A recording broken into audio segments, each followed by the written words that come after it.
पाहताय झी24 तास निवडणूक यात्रा आमच्या विशेष कार्यक्रमात आपल्या सगळ्यांचं पुन्हा एकदा स्वागत आहे। निवडणूक यात्रा आज आलेली आहे शिरूर लोकसभा मतदारसंघामध्ये।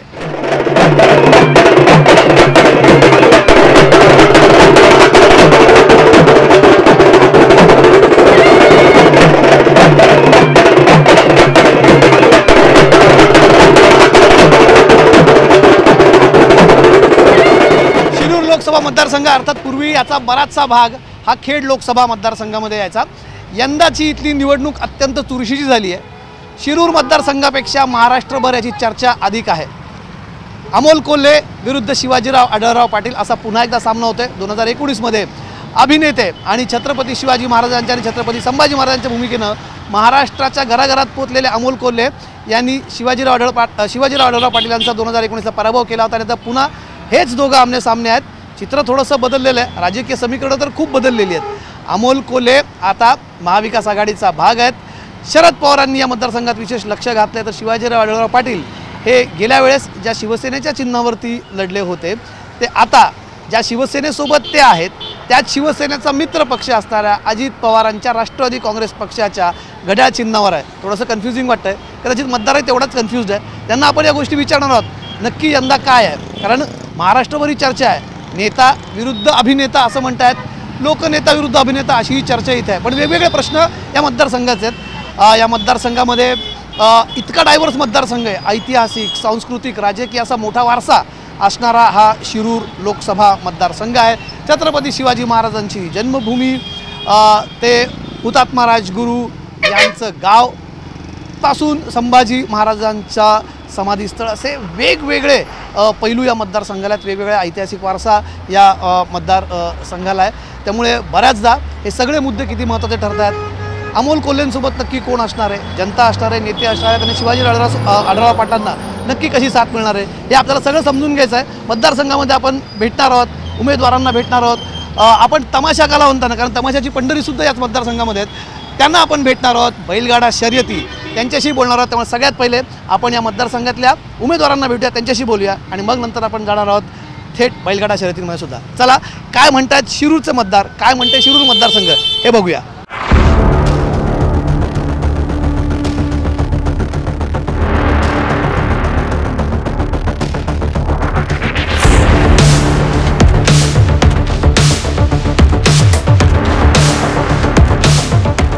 या संपूर्ण मतदारसंघामध्ये ग्रामीण भागही आहे, निमशहरी भागही आहे, शहरी भागसुद्धा आहे। तर आम्ही इथे आलो, आम्हाला बघून काही मंडळी थांबली आहेत, त्यांना आमच्याशी बोलायचं आहे। त्यांचं काय म्हणणं आपल्याला ऐकून घेऊया। आपण राजगुरुनगरमध्ये सध्या आहोत आणि यांची मतं आपल्याला जाणून घ्यायची आहे। काही सगळ्यात पहिले सुरुवात करूया काही जुन्या जाणत्या लोकांकडून। काय हवा काय मतदारसंघाची, काय सांगते? हा, कोल्हे साहेबांची आमच्या इकडे कडूसला।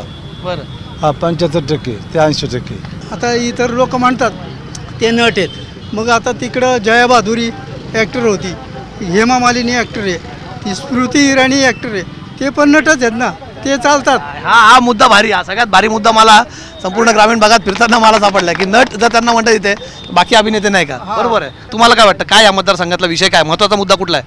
हवा का बरं त्यांची?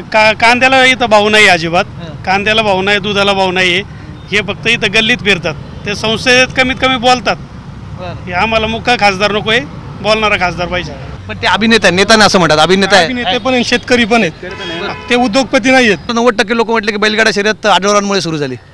काय नाही, आढळरावांमुळे अजिबात बैलगाडा शर्यत सुरू झाली नाही। जवानांची पेन्शन बंद आहे। CRPF जे पुलवामामध्ये शहीद झाले त्या जवानांची आज पेन्शन बंद आहे। BSF CISF ह्या जवानांची पेन्शन बंद आहे आणि शेतकऱ्यांना हमी भाव नाही आहे। मग जवान आणि किसानच जर आज सुरक्षित असेल तर मग काश्मीर घेऊन तरी काय करायचं? राजगुरुनगरमध्ये भेटलेली बहुतांश मंडळी अमोल कोल्हेंचं इथं समर्थन करतात। आपण इतर ग्रामीण भागात जाणार आहोत, तिथेही बळात लोकांना काय वाटतं याबाबत।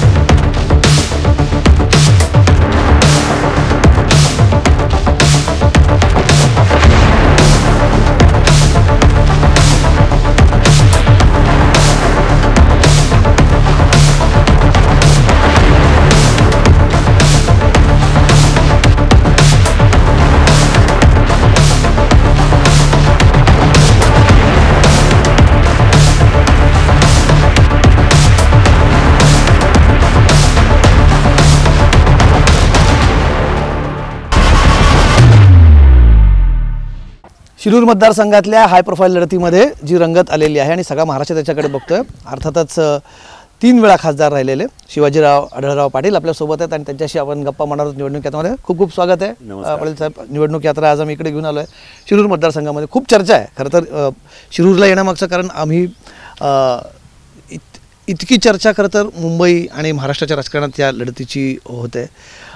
स्टेटमेंट तुमच्याकडनं येणार आहे किंवा समोरच्या उमेदवाराकडनं येणार आहे. चर्चेत राहतो या मतदारसंघ. तुम्हाला वाटतं की चर्चा हाच फोकस आता यावेळेस निवडणुकीचा?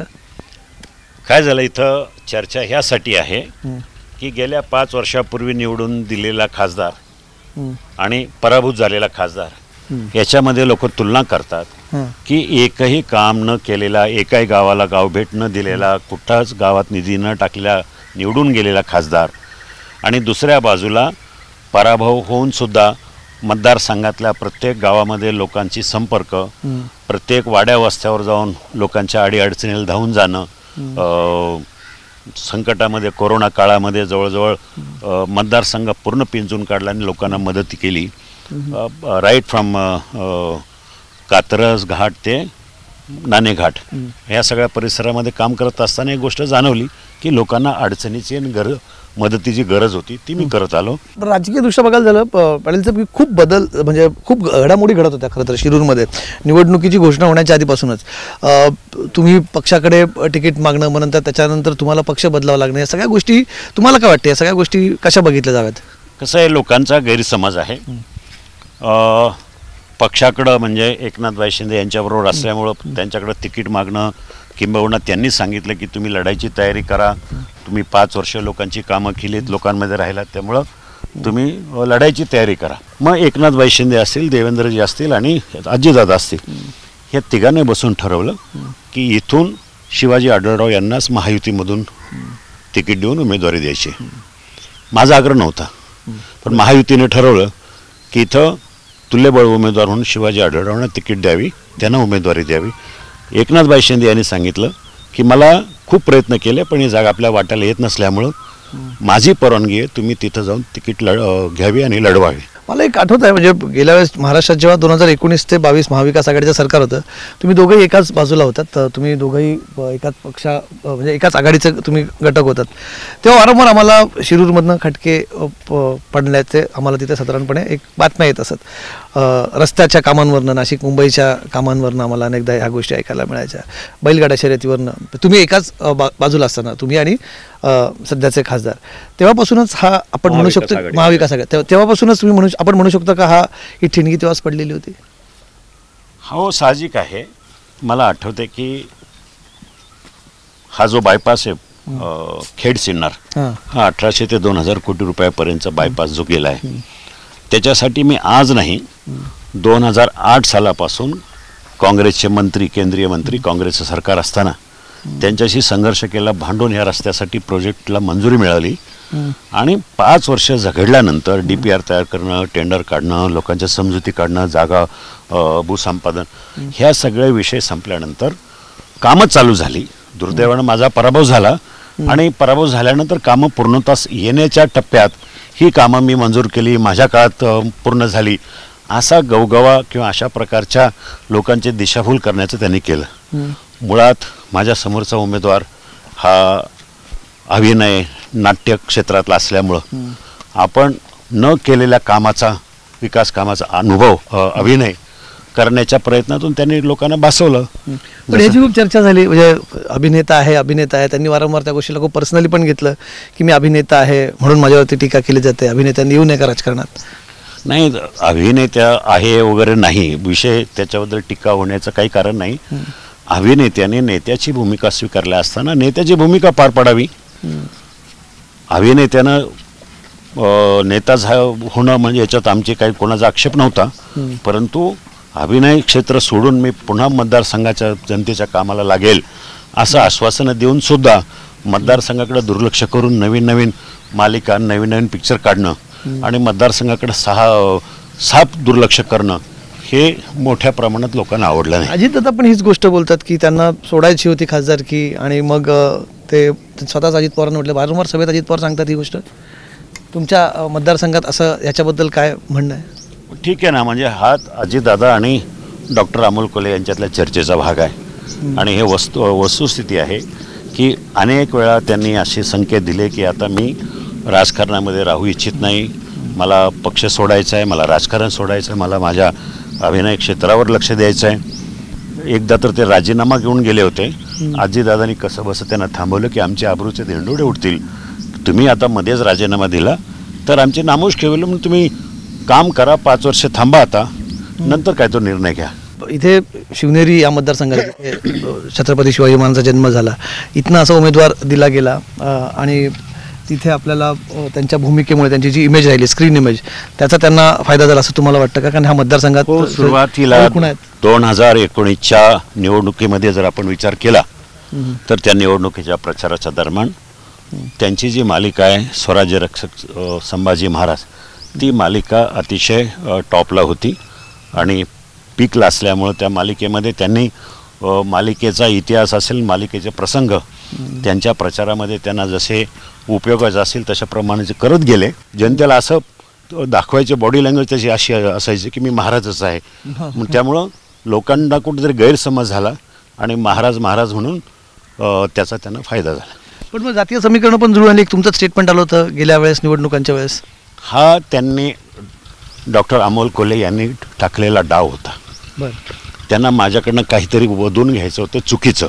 त्याचा विषय असा झाला की मातोश्री बंगल्यावर आमच्याकडं काही प्रचाराच्या संदर्भामध्ये चर्चा करायला गेलो असता एका चॅनलचं मी नाव घेणार नाही, त्या पत्रकाराला त्यांनी तिथं पाठवलं आणि 4 वेळा त्या पत्रकाराने 2 वेळा हटकलं.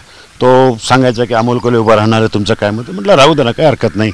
नंतर शेवटी आला म्हणे नाही, एक माझ्याकडे बातमी आली आहे, एक स्ट्रॉंग मराठा उमेदवार तुमच्या विरोधामध्ये शरद पवारांनी द्यायचं ठरवलं आहे. तर म्हटलं कोण आहे स्ट्रॉंग मराठा उमेदवार? तर ते म्हणजे डॉक्टर अमोल कोल्हे. आता मी साहजिकच बोलून गेलो की डॉक्टर अमोल कोल्हे स्ट्रॉंग मराठा नाही तर माळी आहे.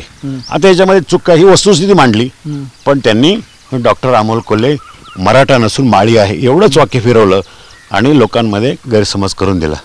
ते एक माझ्या पराभवाचं मोठं कारण असू शकतं. त्यांनी एक आता मधल्या काळात तुमच्यावरती आरोप केले की तुमच्या काय तुम्ही डिफेन्समध्ये तुमच्या कंपनीचे तुम्ही फक्त त्या संदर्भातले प्रश्न उपस्थित केले वारंवार.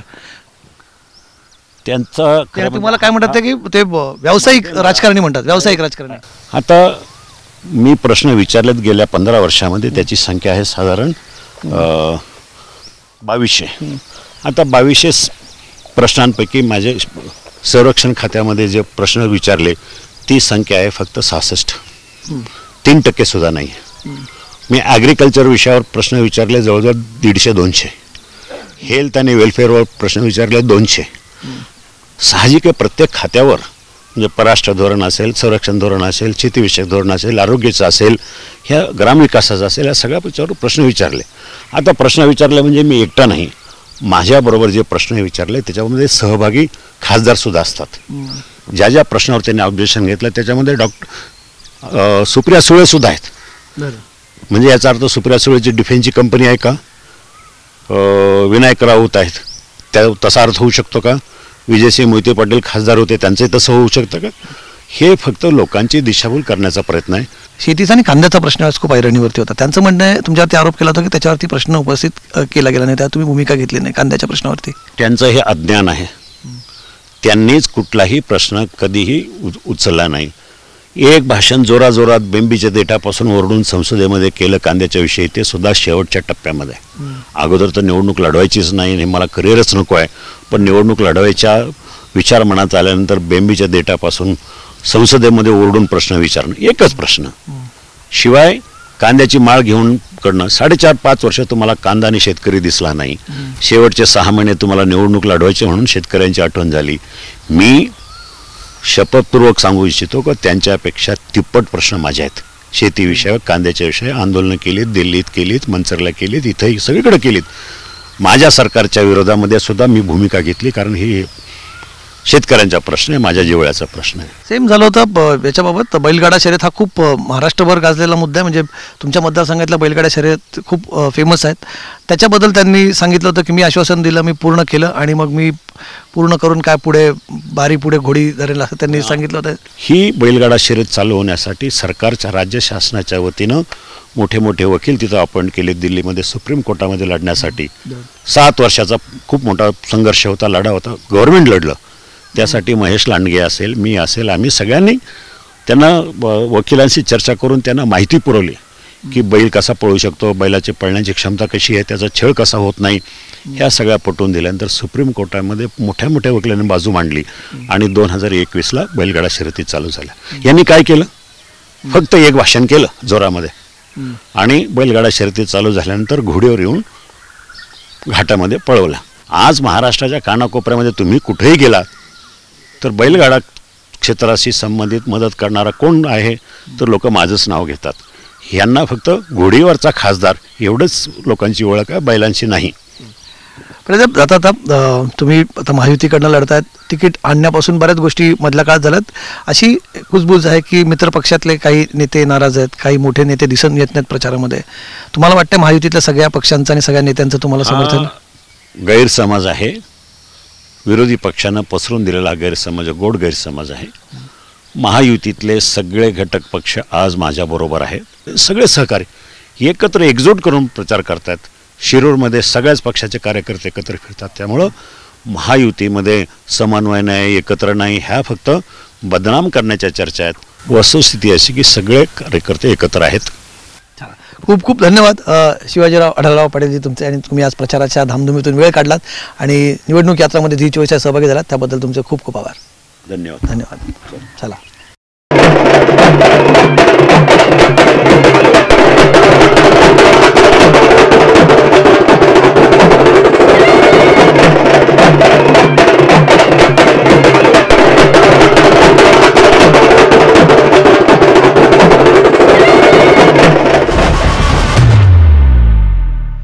आणि आता शिरूर लोकसभा मतदारसंघाचे राष्ट्रवादी काँग्रेस पक्ष शरद पवार चंद्र गटाचे उमेदवार डॉक्टर अमोल कोल्हे आपल्यासोबत आहेत. आणि दिवसभर आपण शिरूर लोकसभा मतदारसंघामध्ये फिरलो, अगदी ग्रामीणपासून आता आपण शहरामध्ये आहोत आणि त्यांच्या प्रचार यात्रेत आपण आणि किंवा ते आपल्या निवडणूक यात्रेत सहभागी झाले झी24च्या. कोल्हे साहेब, खूप खूप स्वागत आहे तुमचं. धन्यवाद. जय शिवराय. काय वातावरण आहे? आम्ही फिरतोय, तुम्ही सांगा तुमचं काय म्हणणं, मग आम्ही आमच्या अनुभवाने आम्ही काय दिसलं ते सांगतो. नाही, नक्की वातावरण खूप छान आहे. सर्वसामान्य जनतेने ही निवडणूक हाती घेतली आहे. रॅलीज असतील, सभा असतील, या सगळ्याला सर्वसामान्य जनतेचा प्रचंड प्रतिसाद आहे. आणि जसं आपण म्हणालात तसं जो शहरी भाग आहे त्या शहरी भागातही तेवढाच प्रतिसाद आहे आणि ग्रामीण भागातही तेवढाच प्रतिसाद आहे. तुमच्या मतदारसंघाची चर्चा खरं तर ना, म्हणजे तुमच्या मतदारसंघात तर होतेच अर्थात, पण बाहेर याच्या खूप जास्त चर्चा होते आणि याचं प्रमुख कारण म्हणजे तुमच्या आणि प्रतिस्पर्धी उमेदवारामध्ये होणारं वाकयुद्ध. कधी ते तुम्हाला अभिनेते म्हणतात, कधी तुम्ही त्यांच्यावरती व्यावसायिक असल्याचा आरोप करतात. नक्की ही फक्त 2 पर्सनॅलिटीचीच निवडणूक आहे असं म्हणायचं का? ही मुळीच नाही. आणि त्यामुळे मी सुरुवातीपासून देशाचे प्रश्नांवर खरं तर चर्चा झाली पाहिजे हे बोलत होतो. आणि वारंवार नटसम्राट, त्यानंतर नेता की अभिनेता, अशा ज्या सगळ्या गोष्टी सुरू होत्या, या सगळ्या गोष्टी सुरू असल्यामुळे जो महत्त्वाचा आणि अडचणीचा मुद्दा होता की या सगळ्या संदर्भामध्ये मी काय व्यवसाय करतो हे माझं स्वातंत्र्य आहे. माझा जो काही व्यवसाय आहे हा व्यवसाय मला शिरूर लोकसभा मतदारसंघातल्या मायबाप जनतेने निवडून दिलं म्हणून मी माझ्या व्यवसायाला काही फायदा करून घेतला आहे का?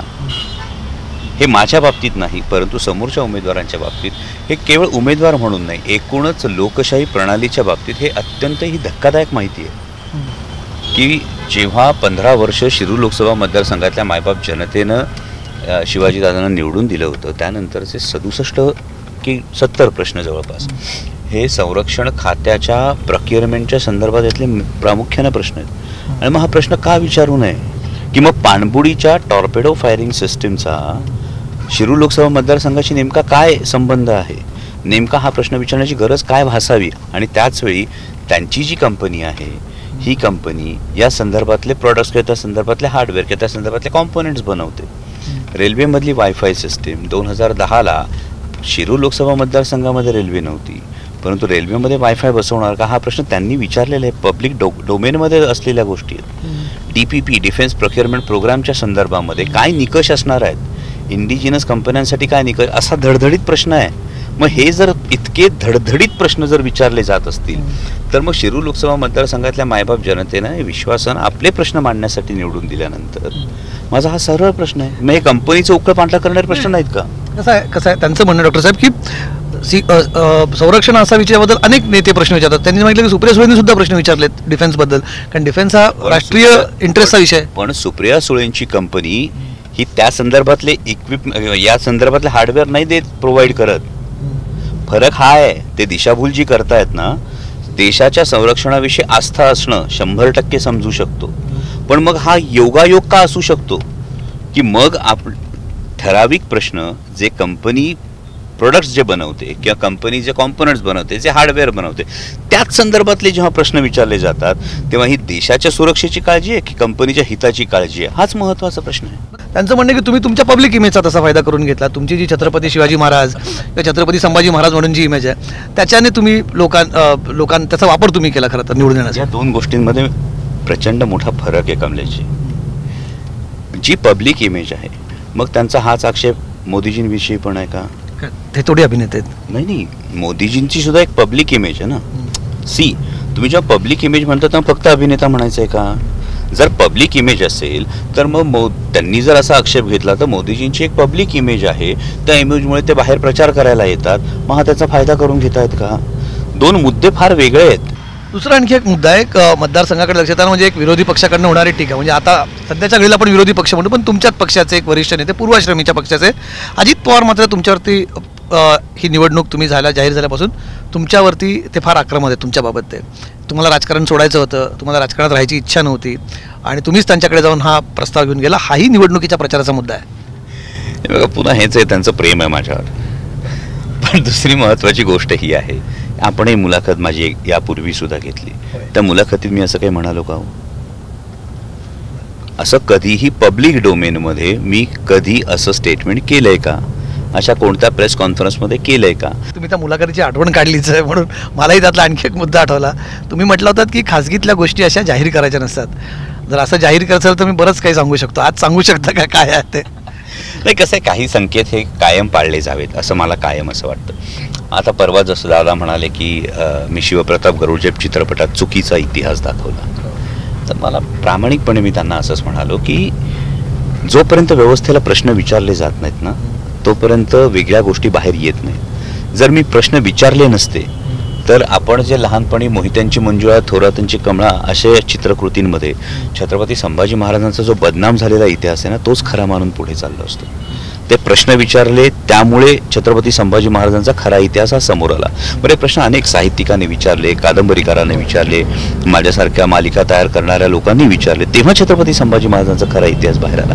त्यामुळे मला असं वाटतं की खासगीत झालेल्या या सगळ्या चर्चा जशा बाहेर येतात तसं एक एक मुद्दा जर समोर आला तर त्या मुद्द्यावर बोलता येतं. कांद्याचा प्रश्न आहे. कांद्याच्या बाबत सुद्धा तुमच्या मतदारसंघात प्रचंड रोष आम्हाला दिसून आला. आम्ही शेतकऱ्यांशी बोललो. हाही एक तिथे मुद्दा आहे. अगदी कांद्याच्या बाबतीत ते त्याच्याबाबत असंही म्हणतात आढळलं की तुम्ही त्याच्याबाबत आवाज उठवला नाही. फक्त एक दोन भाषणं केली, ती व्हायरल केली आणि तुम्ही त्याचा अभिनय केला की मी त्या प्रश्न मांडल्याचा. मला वाटतं याला खोटं बोल पण रेटून बोल म्हणतात.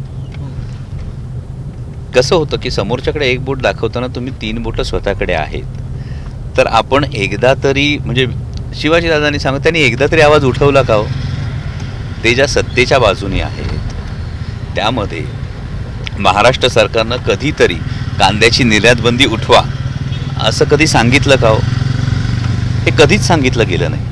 बरं, कांद्याच्या बाबतीमध्ये जेव्हा 40% निर्यात शुल्क लावलं तेव्हाही मी आवाज उठवला, निर्यात बंदी लादली तेव्हाही आवाज उठवला. अगदी संसदेत मी आणि सुप्रियाताई सुळेंनी कांदे दाखवले होते संसदेमध्ये, जेणेकरून या निर्यात बंदीच्या प्रश्नाकडे लक्ष वेधलं जावं. त्यानंतर आमचं निलंबन झालं होतं, त्यानंतर आम्ही शेतकरी आक्रोश मोर्चा काढला होता. आणि तरीसुद्धा शिवाजीदादांना असं वाटतं म्हणजे ते तसं झालंय, मांजर डोळे मिटून दूध पिण्यासारखा प्रकार झालाय हा. त्यांचं असं म्हणणं आहे की बैलगाडा शर्यतीची जी सगळी प्रक्रिया होती किंवा जी आंदोलनं किंवा त्याचा जो बेस होता सगळा पाया तो त्यांच्या कारकिर्दीत तयार झाला. तुमच्या वेळेस फक्त तो निर्णय आला, त्यांच्यावरती स्वतःवरती केसेस आहेत याबाबतच्या. तुमच्यावरती एक केस तरी आहे का असं त्यांचं म्हणणं आहे. हे बघा, यामध्ये सोडवणूक होणं हे जास्त आजच दादांचंच विधान आहे. प्रश्न मांडण्यापेक्षा प्रश्न सोडवणारा खासदार जास्त महत्वाचा आहे. स्वतः अजितदादाच म्हणालेत ना. मग बैलगाडा शर्यतीचा प्रश्न कोणाच्या कार्यकाळात सुटला? सोपं आहे, दादांनीच सांगितलंय काय करायचंय ते. गमतीचा भाग असू द्या, पण यामध्ये तुम्ही तो प्रश्न सोडवला आणि एक काय सिरियल मधली नाटकातला तुम्ही तिथले एक घोडी आणून तिथे तुम्ही बारी धरली वगैरे, तुमच्यावर ते आरोप करतात की त्याचंही तुम्ही नाटक केलं, त्याचाही तिथे तुम्ही भांडवल करायचा प्रयत्न केला. ही पुन्हा अदूरदृष्टी आहे. म्हणजे ज्या अदूरदृष्टीमुळे आमचा खेडचा विमानतळ गेला त्याच पद्धतीची अदूरदृष्टी आहे. यामध्ये कसं आहे, बैलगाडा शर्यत सुरू होण्याच्या बरोबरीनं ही परंपरा आहे, पण त्याचबरोबर देशांतर्गत पर्यटनाचं एक फार मोठं साधन आहे. यामध्ये स्थानिक तरुणांना रोजगार मिळण्याचं फार मोठं साधन आहे. ग्रामीण अर्थकारणाला चालना देणारं साधन आहे. देशी गोवंशाचं रक्षण आहे. ही अशी मल्टीप्रॉंग मांडणी ही त्यांनी कधी केली होती का हो? पारंपरिक चिन्ह पक्षाचं जे लोकांपर्यंत पोहोचलेलं, खालपर्यंत पर्क्युलेट झाले, ते चिन्ह तुमच्याकडे नाही, याचं तुम्हाला काही नुकसान होईल असं वाटतं? कारण हा भाग तसा राष्ट्रवादीचा गड किंवा बालेकिल्ला मानला जातो. नाही, मला नाही वाटत. कारण एकतर आजच्या इलेक्ट्रॉनिक युगामध्ये इलेक्ट्रॉनिक माध्यमं असतील, सोशल मीडिया असतील, या सगळ्याच्या माध्यमातून चिन्ह हे व्यवस्थित पोचलेलं आहे. आणि पवारसाहेब म्हटलं की तुतारी वाजवणारा माणूस, ही गोष्ट फार सहज पद्धतीनं पोचलेली, त्यामुळे चिन्ह बदलले याचा काही फार फटका बसेल असं मला वाटत नाही. असंही एक स्टेटमेंट अजित पवारांचं आलं की त्यांना थोडीशी त्याच्यावर त्यांनी खतखत व्यक्त केली की ज्या प्रकारे चंद्रकांत पाटलांनी एक स्टेटमेंट केलं होतं की आम्हाला शरद पवारांना हरवायचं या मतदारसंघामध्ये, त्याचा कुठेतरी फटका बसला असं एक चर्चा सुरू आहे. तुम्हाला वाटतं ही स्टेटमेंट्स नको व्हायला होती, म्हणजे आम्हाला पवारांना हरवायचं आहे किंवा भटकती आत्मा वगैरे? हे बघा, महत्त्वाचा मुद्दा हे जे तुम्ही दुसरं स्टेटमेंट म्हटलं, मग त्यावेळी आदरणीय दादा स्टेजवर होते, मग त्यांनी निषेध नोंदवला का पंतप्रधानांकडे? अशी काही माहिती माझ्याकडे तर नाही आहे. त्यामुळे स्टेटमेंट्सपेक्षा मला असं वाटतं देशाची निवडणूक आहे, या स्टेटमेंट्सपेक्षा देशाच्या निवडणुकीतल्या देशाच्या समोरच्या प्रश्नांविषयी आपण बोललो तर ते जास्त योग्य नाही का? देशाची निवडणूक आहे, याला दोन पर्सनॅलिटीजमधली म्हणतात की मोदी विरुद्ध राहुल गांधी अशी निवडणूक, असं तुम्हाला वाटतं? मुळीच नाही. ही निवडणूक गेली 10 वर्ष ज्या मोदी सरकारनं सर्वसामान्य जनतेचा अपेक्षाभंग केला, ते मोदी सरकार विरुद्ध देशातली सर्वसामान्य जनता ही अशी निवडणूक आहे. तुम्ही ब्रेक घेणार आहात की असं समजायचं का? मी नाही, नक्कीच माझ्या उत्तरातून तुम्हाला कळलं असेल, हे सगळे प्रोजेक्ट्स मार्गी लावायचे असतील तर मग अभिनय क्षेत्राला खूप जास्त वेळ मिळणं हे फार अवघड आहे. आणि त्यामुळे हे प्राधान्य ठरवावं लागेल, कारण मायबाप जनतेनं ठरवलं आहे की या पद्धतीनं पुन्हा विश्वास हा माझ्यावर ठेवायचा. आणि त्यासाठी जरी ब्रेक घ्यावा लागला तरी मला वाटतं की हे प्रश्न आधी मार्गी लागणं, शिरूर लोकसभा मतदारसंघातले, महाराष्ट्राच्या संदर्भातले, हे माझं जास्त प्राधान्य या गोष्टीला असेल. म्हणजे असं आम्ही म्हणू शकतो की आता पुढचे काही दिवस आम्हाला अमोल कोल्हे स्क्रीनवरती दिसणार नाहीत का? तुम्ही हा ब्रेक घेताय काही दिवसांसाठी, वर्षांसाठी या नाही, यामध्ये कसं होतं की हे फुल टाईम प्रोफेशन आहे. मी जसं म्हणालो की यामध्ये काही गोष्टी आपण शिकतो, त्या पद्धतीनं मी हे जे पाहिलेलं आहे. आणि त्यामुळे मला वाटतं की अभिनय क्षेत्राला ब्रेक जरी घेतला तरी आत्ता शिरूर लोकसभा मतदारसंघाचे हे प्रश्न सोडवणं यालाच माझं प्राधान्य राहील. आणि त्यामुळे तो ब्रेक घ्यावा लागला अभिनय क्षेत्रातून तरी माझी काहीच हरकत नाही. म्हणजे आम्ही असं म्हणू शकतो ना की ब्रेकिंग न्यूज आहे की अमोल कोल्हे यांनी तुर्तास काही दिवसांसाठी अभिनय क्षेत्रातून रजा घेतली वगैरे? काही दिवसांसाठी नाही, 5 वर्षांसाठी म्हणावं लागेल, कारण ही पूर्ण कमिटमेंट आहे. ही पूर्ण कमिटमेंट शिरूर लोकसभा मतदारसंघाशी पूर्ण कमिटमेंट आहे आणि त्या पूर्ण कमिटमेंटमुळे ती कमिटमेंट ही करावीच लागेल. यामध्ये अपवाद फक्त छत्रपती शिवाजी महाराज, छत्रपती संभाजी महाराज यांचा विचार पोचवणं ही जे प्राधान्य एक असेल, हा अपवाद सोडला तर बाकी कुठेही तुम्ही मला स्क्रीनवर पाहाल असं मला वाटत नाही. बरं, म्हणजे निवडणुकीचा निकाल काही आले तरी पण? हा, 100%, कारण हे प्रोजेक्ट्स मार्गी लागतील आणि निवडणुकीचा निकाल काही आला याविषयी माझ्या मनात कोणतीही शंका नाही आहे. कारण शिरूर लोकसभा मतदारसंघातल्या मायबाप जनतेने ही निवडणूक हाती घेतलेली आहे आणि त्यामुळे पुन्हा संसदेत जाऊन शिरूर लोकसभा मतदारसंघाचे हे प्रश्न तातडीनं आणि योग्य पद्धतीनं मार्गी लावणं याला माझं प्राधान्य असणार. चला अमोलजी, खूप खूप धन्यवाद. आणि तुम्ही आज आमच्यासाठी खरंच ही मोठी बातमी दिली. तुम्ही चांगले अभिनेते आहात, आम्ही तुम्हाला अभिनेते म्हणून सगळ्यात पहिले तुमची ओळख झाली. म्हणजे असं आम्ही म्हणू शकतो की तुम्ही अभिनयासाठी तुमचं वैद्यकीय प्रोफेशन सोडलं आणि आता राजकारणासाठी तुम्ही तुमच्या अभिनयाच्या क्षेत्राला सध्या ब्रेक देत आहे, बरोबर असं म्हणू शकतो. ठीक आहे, तुम्हाला खूप साऱ्या शुभेच्छा. आणि शिरूर आता फार लवकरच निवडणुकांना जातं आणि तुमच्या सगळ्या पुढच्या प्रकल्पांसाठी निवडणुकीचा निकाल काही शिरूर आम्ही बघितला, शिरूरमध्ये फिरलं, खूप समस्या आहेत आणि त्याच्याकडनं तुम्हाला तुमच्याकडून न्याय मिळेल अशी आम्ही अपेक्षा व्यक्त करतो. खूप खूप धन्यवाद तुम्ही आमच्या या निवडणूक यात्रेत सहभागी झाल्याबद्दल. धन्यवाद. जय शिवराय.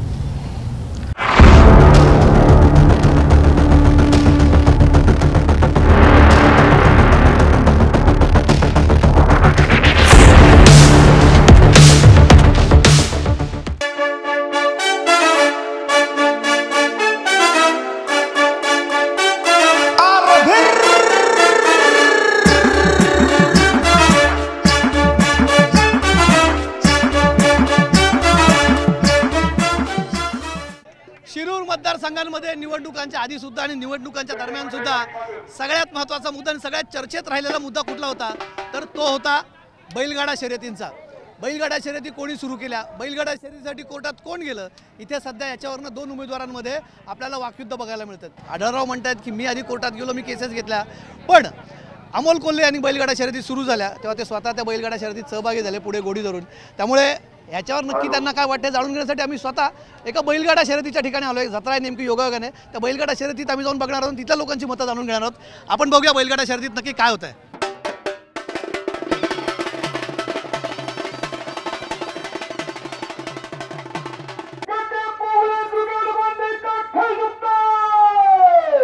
तर आपण आता बैलगाडा शर्यतींमध्ये आलेलो आहे आणि या बैलगाडा शर्यती पुन्हा सुरू झाल्याने काही दिवसांपासून इथे वेगळा उत्साह बघायला मिळतोय आणि इथे गर्दी आपण बघू शकता कशा प्रकारची आहे, उत्साह आहे कार्यकर्त्यांमध्ये इथे बैलगाडा शर्यतींमध्ये सहभागी होण्यासाठी आलेले.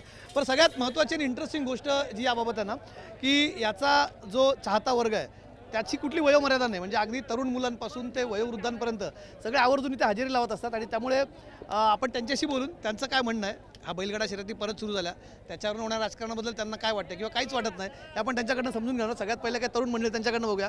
बैलगाडा शर्यती परत सुरू झाल्या त्याच्याबद्दलचं राजकारण सोडून द्या, पण इतका आनंद लोकांमध्ये, इतका उत्साह, इतका महत्त्वाचा विषय काय या मतदारसंघात? नाही, पहिल्या पण आजपासूनच नाही, गेली अनेक वर्ष बैलगाडा शर्यत ही ग्रामीण भागामध्ये पहिल्यापासूनच प्रचलित आहे आणि ती परंपरा या ठिकाणी जोपासली पाहिजे या हेतूने आज देखील तशी लोक या ठिकाणी उत्साही आहेतच. बैलगाडा शर्यतीचा इतका महत्त्वाचा काय इथे हे लोकांची भावना आहे, लोकांची भावना आणि लोकांचा आनंद लुटायला मिळतो इथे.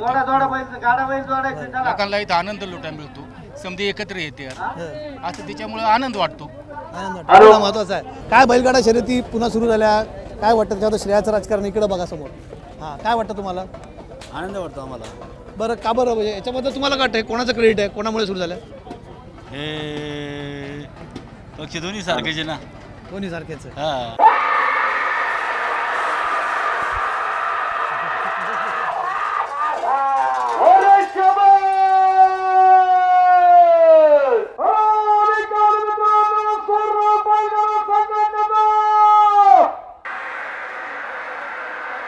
अजूनही काही लोक ही शर्यत बघायला आली आहेत, त्यांच्याशी सुद्धा आपण बोलणार आहोत. थोडासा उन्हापासून विसावा घेण्यासाठी सावलीला बसलेत, त्यांच्याशी बोलूया.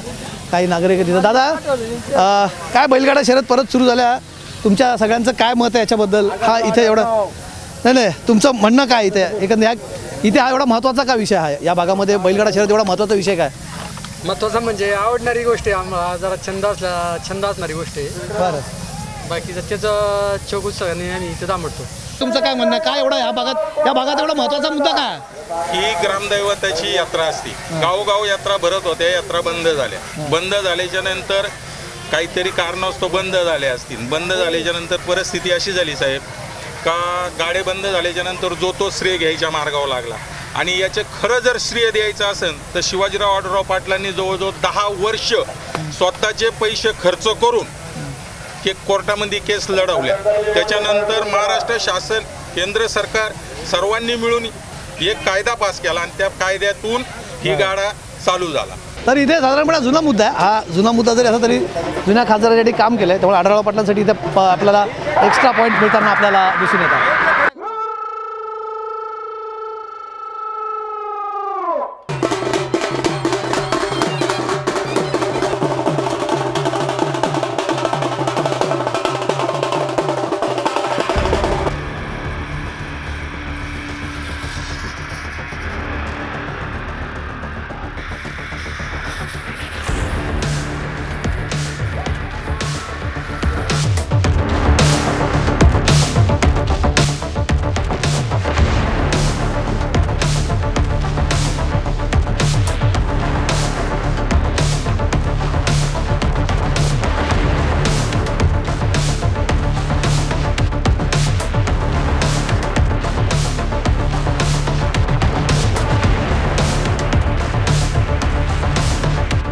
शिरूर मतदारसंघाच्या तशा अनेक वेगवेगळ्या ओळखी आहेत, अनेक वेगवेगळ्या गोष्टींसाठी तो प्रसिद्ध आहे. पण आणखी एक वेगळी ओळख आहे याच मतदारसंघामध्ये तमाशाची पंढरी मानलं जाणारं नारायणगावसुद्धा म्हणजे मोठ्या मोठ्या तमाशाच्या महाराष्ट्रातल्या नावाजलेल्या तमाशांचे फड या मतदारसंघांमध्ये आहेत. त्याचे वेगवेगळे खरं तर प्रकार आहे. आता आपण या मतदारसंघात असताना एक आमच्या नजरेस तमाशा पडला. म्हटलं तमाशा कलाकारांकडनं जाणून घ्या, कारण त्यांच्याही मोठ्या समस्या आहेत. आता आम्ही आलोत विठाबाई भाऊ मांग यांच्या नारायणगावकर यांच्या तमाशाच्या फडात आम्ही इथे आलेलो आहोत.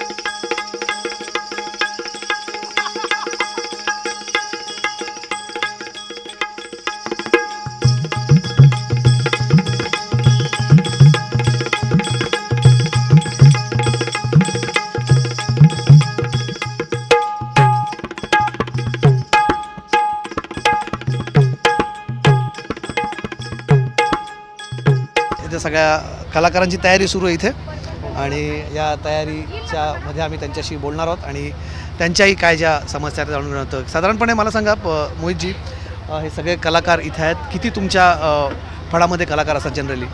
साधारणतः सर सगळी 100 माणसं आहेत आपल्याकडं, 40-50 कलावंत आहेत, 15 ते 20 लेडीज आहेत आणि संपूर्ण महाराष्ट्रातून इथं कलाकार व मंडळी एका तमाशा फडामध्ये असतात. नारायणगावची काय खासियत आहे? नारायणगावला तमाशाची पंढरी म्हटलं जातं, त्याचा ही ओळख साधारणपणे अजूनही आहे तशीच? हो, याची ओळख सर तमाशा सम्राज्ञी विठाबाई नारायणगावकर यांचे वडील भाऊ बापू मांग नारायणगावकर हे ह्या गावात येऊन यांनी पहिल्यांदा तमाशा काढला. म्हणजे पठ्ठेबापुरांचे शिष्य पहिले भाऊ बापू मांग नारायणगावकर, त्यांनी पठ्ठेबापुरांचा तमाशा मुंबईला पाहिल्यानंतर नारायणगावला आल्यानंतर त्यांना तमाशा काढावा असं वाटलं. तेव्हापासून 1800च्या काळापासून नारायणगावचा इतिहास तमाशा पंढरी म्हणून आजपर्यंत आहे. ताईंशी बोलणार, त्यांच्या ताई बोलतील का आपल्याशी? त्यांना ताई तुम्हाला काय बोलायचं? आम्ही सगळ्यांशी इथं बोलतोय. बसू का एक मिनिट, चालेल का? हे तुमच्या पेटीवर बसले चालतं ना? नाही, तुमचं त्यात साहित्य आहे त्याच्यामध्ये म्हणून म्हटलं. ताई तुमच्या आम्ही बोलतो की आता त्यांच्याशी भाऊंशी बोलत होतो की तमाशाची पंढरी म्हणून ओळख आहे. तुम्ही आता किती वर्ष आहात साधारणपणे या क्षेत्रात? तरी पण 12-13 वर्षाच्या असताना या क्षेत्रात आहे. आता झाले किती वर्ष? आता माझं 62 वय. 62 वय. अजूनही आता तुम्ही कला परफॉर्म करता त्याच्यामध्ये? हां. काय फरक जाणवतो तेव्हामध्ये आणि आतामध्ये? लई फरक जाणवतो. पहिल्याचं राहिलं नाही ना आता प्रेक्षक. लई फरक जाणवतो. आमची आई होती ना विठाबाई, त्या काळातलं पब्लिक वेगळं होतं आणि आता ह्या काळातलं पब्लिक लई वेगळं. तुम्हाला किती वर्ष आले? आई तर 13 वर्ष, ते आता 62 वर्ष. त्याच वयामध्ये निघलेली, त्याच वयाची 7वीतून शाळेतून आली आणि त्याच टायमालाच निघलेली मी. आता काय तुम्हाला वाटतं काय बदल झाला किंवा काय समस्या अडचणी काय? पहिले कला जिवंत कलेबद्दल लोकांना आदर होता, आता लोकांना आदर नाही. आता फक्त मुली फक्त पुढे येऊ द्या, मग त्यांना नाचायला येऊ नाही तर नाही येऊ, फक्त मुली पुढे येऊ द्या. खरी कला आता काय राहिलेली नाही. बरं, मी आता ताईंना विचारलं की निवडणुकांचं आता वातावरण सुरू आहे, तुमच्याकडे येतात का नेते पुढारी मतं मागायला येतात का?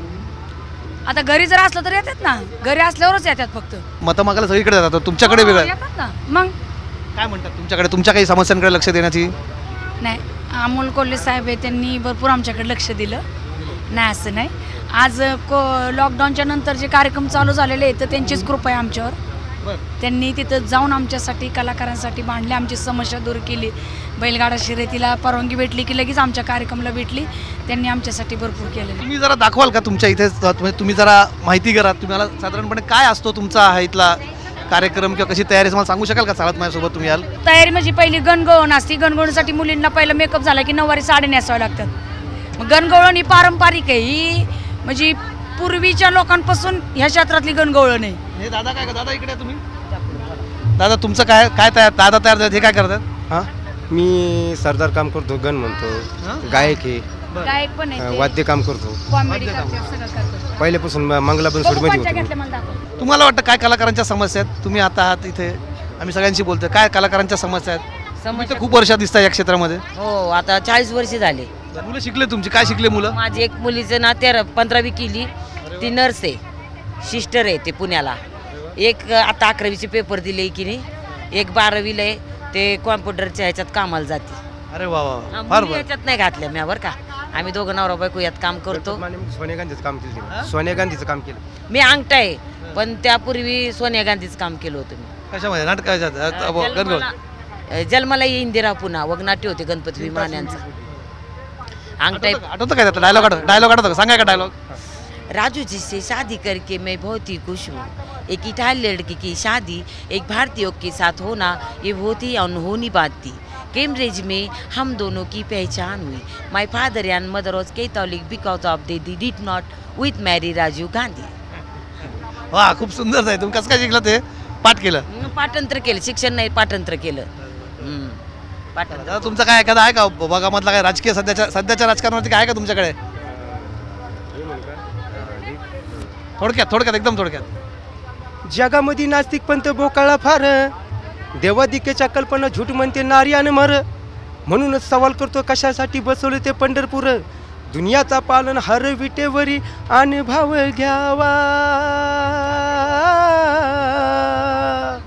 घ्यावा आणि भाव घ्यावा. हे अशा नादात कैक रंगले कैक भंगले अभिमानाने. त्याला सुरत्या लागतो. खूप धन्यवाद दादा. आपण समाज म्हणून या कलाकारांना आपण खरंच न्याय देऊ शकलो आहे का, हा प्रश्न माझ्याकडे उपस्थित होता. राजकारण त्यांच्या जगापासून खूप लांब आहे, त्यांना खरंच घेणं नाही आहे राजकारण काय आहे, कशासाठी आहे. त्यांचं जग ह्याच्यापुरतं सीमित आहे. त्यांना त्यांच्या समस्यांची पण खरं तर फार मोठ्या प्रमाणात जाणून आहे. त्यांना फक्त वाटतं की आपलं मानधन वाढावं. पण कला म्हणून, एक कलाकार म्हणून या कलाकारांना आपली कला सादर करण्यासाठी, जी कलेला ते मगाशी म्हटलं तसं जिवंत ठेवत आहेत, ती जिवंत ठेवण्यासाठी त्यांना अशा प्रकारे ही वागणूक देणं समाज म्हणून कुठेतरी आपण अपयशी ठरतो असं मला नेहमी वाटतं. कलाकारांना समाजात सर्वोच्च मान असायला हवा आणि तो मान त्या कलाकारांना मिळतो आहे का, हेच मला इथे बघून हे दुःख जाणून घेण्यासाठी आम्ही इथे आतमध्ये आलो होतो. राजकारण नाही, राजकारण तर होत राहतात, निवडणुका होत राहतील. याही कलाकारांकडे भलेही त्यांचा मतदार म्हणून टक्का छोटा असेल हो, पण त्यांनाही कुठेतरी ऐकलं जावं या इच्छेखातर आम्ही यांना भेटायला आलो आणि त्यांच्या समस्या तुमच्यापर्यंत पोहोचवल्या. बाकी तर आपण शिरूर मतदारसंघातली तर गोष्टी जाणून घेणारच आहोत, सोबत ही गोष्ट तुमच्या कानावरती पडावी म्हणून सगळा आम्ही हा प्रपंच तुमच्यासाठी केला. चला.